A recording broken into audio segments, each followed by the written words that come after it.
तुम्ही पाहत आहात MCN न्यूज मराठी।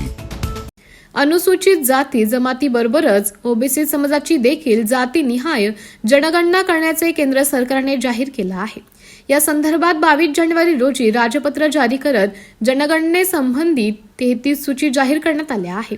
12व्या क्रमांकावर अनुसूचित जाती आणि अनुसूचित जमाती यांचा स्पष्ट उल्लेख करतानाच इतरांसाठी अन्य शब्दाचा वापर करण्यात आला आहे। मात्र ओबीसींचा स्पष्ट उल्लेख टाळण्यात आल्याने जातीनिहाय जनगणनेवरून संभ्रम निर्माण झाला आहे। केंद्र सरकारने ओबीसी समाजासोबत दगाबाजी न करता भारत सरकारच्या राजपत्रात स्पष्ट उल्लेख करण्याची मागणी ओबीसी महासंघाने केली आहे। याच मागणीसाठी ओबीसी महासंघाच्या वतीने बुलढाण्याच्या खामगाव उपविभागीय अधिकारी कार्यालयासमोर जोरदार निदर्शने करत निवेदन सादर केलं आहे। MCN न्यूज मराठी करिता प्रतिनिधी शेख अजित मोहम्मद, खामगाव।